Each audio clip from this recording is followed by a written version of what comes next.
I just want to thank you all for being here this evening. What an opportunity we all have to hear from candidates in the state that are going to be elected and serving us. And so we want to know who those people are. So I just thank you for being here. And I want to thank, special thanks to the Wyoming Citizens for Liberty PAC.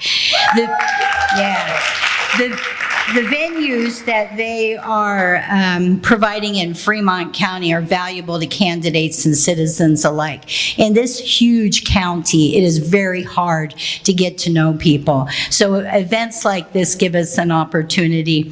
I'm Wyoming House District 34 Representative Pepper Ottman. I am currently serving in my third term in the Wyoming House of Representatives.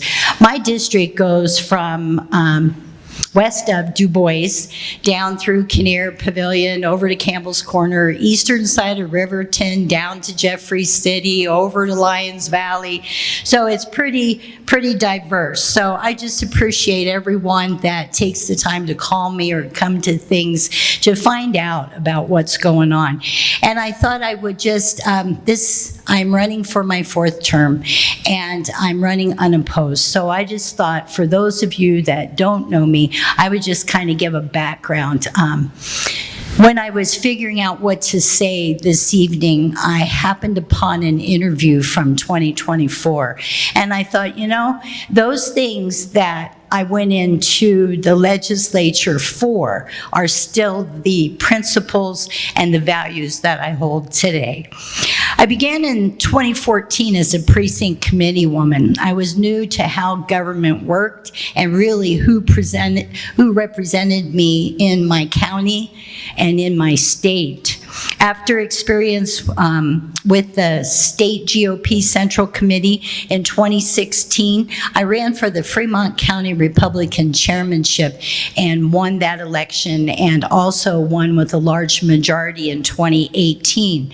That, along with my college major in travel, rec, and hospitality management, classes in climatology, terrorism, counterterrorism, and 6 years as an accounts payable, accounts receivable payroll clerk for a very lucrative construction company, as well as a co-owner of my husband's welding business, a cafe owner in Pavilion, and 17 years in public education. Thank you.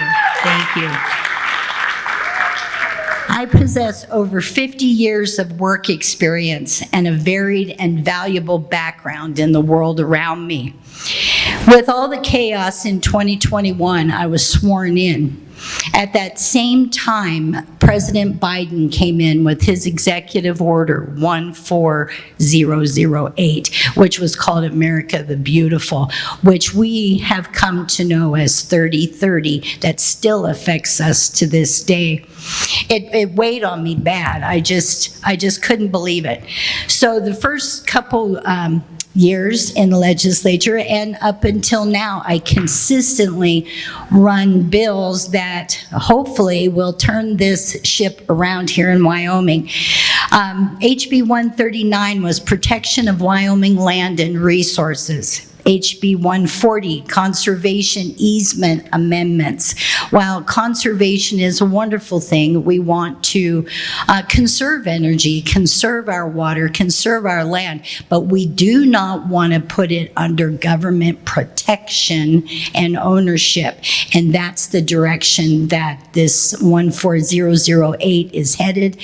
And a lot of conservation easements go into perpetuity, which people do not realize. I also ran bills for medical ethics. I believe that our medical professionals, our researchers, and even the pharmacy people are limited in what they are allowed to do for their patients. Research has been thrown in the trash. It has been fought against, and people have been totally blackballed out of the research industry because of things that they have found out that go against the narrative. We have doctors here in Wyoming who have lost positions on boards, who have been fired, and all kinds of things because of their views on what is good for the human body. This year, let me see. So I had free speech for healthcare providers as well, and conservation easement amendments again for perpetuity. I just keep on every couple years. HB 103, this is a new thing that I've come to just hate, and it's lawfare. People are being just totally taken advantage of. They're harmed, they're hurt, they're bullied, with the intent to totally destroy them in lawsuits that are proven after a while that they have no merit. So what I've done the last couple years is run suits or bills that are called anti-SLAPP. SLAPP is strategic lawsuits against public participation. And these suits need to stop, and these attorneys need to stop. And the thing is that I've run these bills twice. They sailed through the House, everybody was in agreement. They got over to the floor of the Senate, went to committee, and then in Senate Judiciary died flat. Either they wouldn't take the time to hear it, or they just voted it down. Well, good, bad, or indifferent, the Senate Interim Committee, Judiciary, this year decided to pick it up as a topic. So I'm just glad that at least it's getting heard. So we'll just watch it to see how far they go, if it has any teeth in it, and we'll keep going with that. My focus has been a lot on private property, 30 by 30, and its effects on conservation, actually the overreaching protection of our lands, water, and private property, and our First Amendment protections for the medical professionals, the researchers.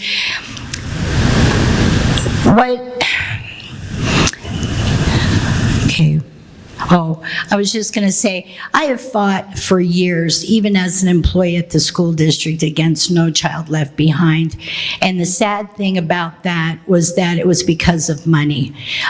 We fought it and fought it. Wyoming was one of the last to come on to it, but finally it was the federal funding. The same thing is going on in a lot with, for example, Medicaid expansion. I fought that for almost 10 years. And at first it was, it's going to be a moneymaker for the state, and I thought that doesn't even make sense.